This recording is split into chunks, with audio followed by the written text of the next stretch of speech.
Welcome to Keep the Faith Ministry News. We are being warned that food prices in the U.S. are going to go absolutely haywire after the election in November. I am taking such warnings very seriously, and I believe that you should too. Global officials have been telling us over and over again that we are heading into an unprecedented global food crisis, and I have been writing about this again and again in recent weeks. But so far, the vast majority of the population doesn't seem to be taking this seriously. Agriculture production is going to be way below expectations all over the planet in 2022, and that means that there will be far less food to go around in 2023. Let me give you a perfect example of what I'm talking about. Just within the last couple of days, it has been reported that there will be crop losses of up to 50% in the German state of Baden-Württemberg.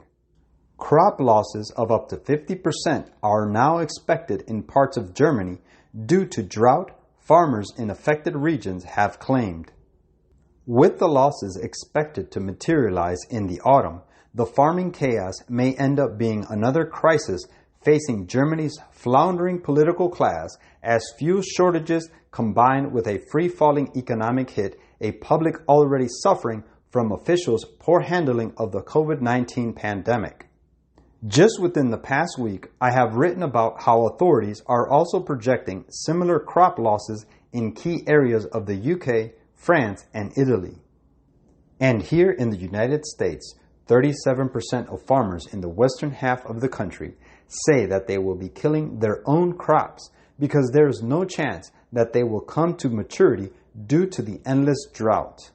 All of these crop losses haven't hit the food system yet. So none of these crop losses are reflected in grocery store prices yet. That won't happen until the end of 2022 and the beginning of 2023.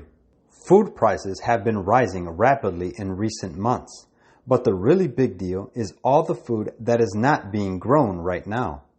This lack of production is going to push prices to levels that would have once been unthinkable. Nearly 3/4 of U.S. farmers say this year's drought is hurting their harvest, with significant crop and income loss, according to a survey by the American Farm Bureau Federation, an insurance company and lobbying group that represents agriculture interests. The survey was conducted across 15 states from June 8th to July 20th in extreme drought regions from Texas to North Dakota to California, which makes up nearly half of the country's agriculture production value. In California, a state with high fruit and nut tree crops, 50% of farmers said they had to remove trees and multi-year crops due to drought, which will affect future revenue. This is going to affect all of us. If farmers and ranchers don't produce our food, we do not eat. Things are even worse in Western Europe, and the war in Ukraine is greatly restricting the flow of agriculture goods from Eastern Europe. In 2023, there is going to be a mad scramble for whatever food that is available, and global prices are going to go nuts. Even here in the United States, I expect that there will be a lot of anger and frustration. And as we have seen, it certainly doesn't take much for our major urban areas to explode. As food prices surge to crazy heights, those at the bottom of the economic food chain will not be happy. The coming food crisis will be a difficult time for our nation and for the world as a whole. If you understand what is coming, it gives you an opportunity to get prepared. Sadly, most of the population doesn't want to listen to the warnings, and that is extremely unfortunate.